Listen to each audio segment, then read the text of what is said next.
Hi everyone, my name is Rose and welcome to today's sewing video. So we are finally making some stuff for the holidays. Now this is my inspiration image. I just think this looks so elevated and I'm really excited about this. Let's get sewing. I didn't realize how annoying velvet was, but because of that, I decided to pre-cut everything and then do a deep vacuum, and I also locked all the edges. So, but like literally everywhere velvet, everywhere velvet. So I went through, I locked my edges, and this is the fabric. This is the velvet for the fabric. This is actually the ruffle. I'm using this edge as to turn back and clean finish. And what I really love to do with ruffles, especially with like heavier fabric, is use this little method where I'm using like a really thin yarn, or you can use like embroidery or floss, and you're zigzagging over. Now this helps to really gather your stitches very well and quickly. And it's just helpful because usually with the heavier fabric, your thread breaks or the ruffles aren't as consistent. And this you can really like maneuver and play with quite easily. So we're gonna lay everything out. I think I have enough ruffle, and we're gonna start pulling and seeing how everything lines up. Oh, and also just to share, so my velvet, ooh la la, and then my lining, also something that I was able to thrift. And I think they really pair very well together. And let's start putting this all together. So this pattern is based off of a skirt that I already have, and now I'm just cutting both layers together. So the lining and the velvet, just to make everything a lot easier. I think we're gonna start now merging all of the layers together. So for the next part, I just wanted to see if the ruffle length worked here. So I just kept shirring and adjusting all the way around so that our ruffle was completely shirred. We have like a rough placement of everything. Obviously this is the right side, wrong side of the ruffle. So I'm going to go in and make this a little bit more precise. And now the next part is just putting all the layers together. So with the right sides of the velvet together, I'm going to start pinning everything in place and making sure the ruffles look really neat. Now I made sure not to close the ruffle circle so that it can match up with the other circle, so that everything kind of just lines up. Now this did take a little bit of time, but the effort was really worth it in the end. So everything is just coming together really nicely. They gathered really well with the thin yarn here that we have. I still need to make our ribbon. I think what I'm going to do is, yeah, we're gonna sew here all the way around, and then we're gonna leave like a little opening on the other side so that everything can be flipped inside out. And then I think I'm just going to top stitch, adding the ribbon later to those edges, because in general what I've realized with working with specifically this velvet is that adding like a top stitch does not really do anything. Like, I'm sure it adds, yes, like security and strength to the stitch, but you can't really see it because of the pile of the velvet. So, and let's proceed. Now with the velvet right sides together, I am just pinning, and then I also go in and add those clips just to help with a little bit of security here. And it's time to start sewing now. I'm leaving that opening at the slit so that everything can be flipped inside out and we can finally see all of our hard work. Okay, so I sewed all the way around. Now it's time to, I'm gonna try to trim down some of the extra, and then I like to clip like a 45-degree angle into all of the right angles, so it reduces all the seam allowance. And I'm also going to notch into the circle that's going to go around the tree trunk, and then we're gonna like birth our project. So let me just finalize all these other details, make sure I have all the pins out, maybe trim down some seam allowances that look a little crazy, and let's see what we're working with. Great, so this is what we have so far. The ruffles look really nice. They're gonna get turned under and clean finished. I am probably gonna go in and add that top stitch just to clean everything up. And then we still need our ties along here, but looking really nice. So instead of using velvet for the ties, because they're a little too thick, I do have some leftover like shiny, satiny fabric. I'm gonna use this. They're gonna be a little bit wider because I thought that's like nice and elegant having like bigger bows. And we're gonna make 4. So there's like 2 and 2. Okay, so I added the ribbon. The ribbon looks really good. It's actually like very similar color to the actual fabric, and I like the weight of it. I made it a little bit wider than the inspiration image so that it just has more of a luxe feeling. So here it is. First step is this top stitching all the way around here, clean finish this, and then I still have to go in and finish the edge of the ruffles. Here's the final result, and to see everything all together, you're just gonna have to wait till the end.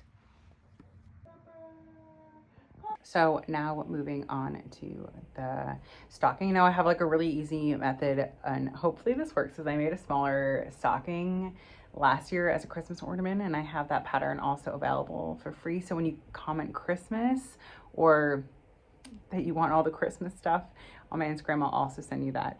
But moving on to the stocking, I have a really simple and quick hack to sew and make this so fast. Let's start. So first up is putting the right sides together and sewing here. You're gonna do the like the reflected version on this side. Okay, so with the right sides together, now you're going to like leave an opening like right there, and you're gonna sew all the way around, stop, and you're gonna pull the stocking right sides out. So we sewed everything, and I also clipped the curved edges.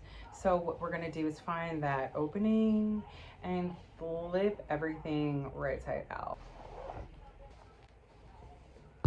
And voila, everything is done. So I still have to go in and add the little loop so it can hang, but I like this without the cuff. I just saw like a lot of classic versions like this, and I just think it's more like masculine without one. This is going to be just for my husband, something nice and simple with the plaid insert. Maybe I will add like an embroidered tag with his name on it or something like that for all of us this year. So I already finished the part of the stocking. I gave it a little press. I kind of just like hovered over the velvet, but I did hard press the lining, and I already closed the holes. So you could either do this on the machine or by hand. I just did this by hand because that's what I prefer. I'm gonna go in, open some stitches here on the top to add the extra thing, and then we're done with this, and we're gonna actually move on to the bow as well. So I still have some extra fabric left over from the bow on the skirt and the Christmas tree skirt, so I'm going to use that as well for this.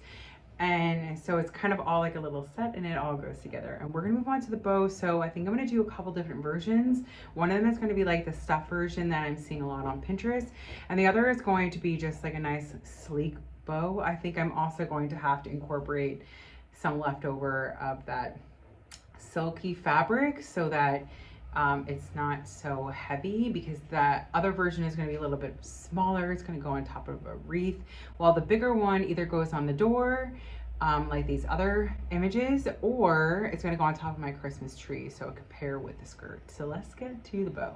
So this is the top of the bow, like the actual bow portion. So I'm just going to sew around but leave like a hole in the center here so that it can be flipped inside out. I'm gonna also trim the corners, but let's get to that so I can just show you how to do that.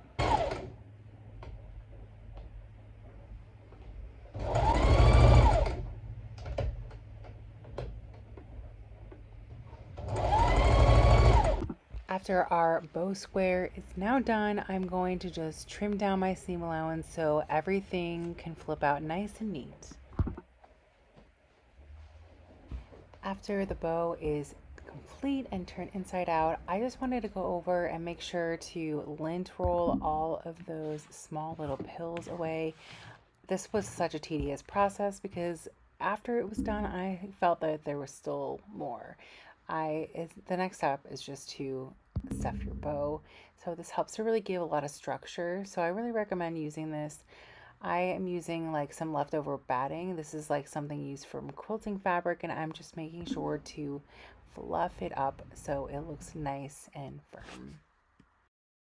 The next step is to make the bow tie. So I made this wide enough so I didn't have to line it with a thinner fabric, and I'm just trimming down the seam allowance here. I made sure to have like a 45-degree angle for both ends of this, so it's just like nice little extra something for this piece. And I like to go in and trim down the seam allowance because that really helps with making everything look nice and crisp for the final presentation. After that is done, you're just now going to flip that tie inside out, and then all of those little holes now have to get closed. So just don't forget to do that. And now it's putting everything together. So I stuffed the bow loops, I made the tie, and I also serged the edges of like the centerpiece in the bow. So everything is gonna start coming together. I'm laying down the tie first, and I'm making sure that the edges are correct before laying everything together. Our bow loops are coming in next. Then I'm putting the center together like so. I'm gonna make sure I know like how thick I want it to be. And then I'm going to tie everything together and sew it by hand. So I did go in and already go over with like a lint thing, and it just like attracts everything, but it looks really cute. I'm just gonna thread like a ribbon in the back, and then I can just like hang it from the tree. All the holes that were created to flip things inside out are now done, and my little bow is done, or my large bow is done. And here's the reveal of all of the 3 pieces. Now, I hope you guys enjoy this one. Next week, I'm going to be working on a Christmas outfit and a pattern that's coming to be released soon. So follow along if you like this content. Thanks so much for watching. Bye.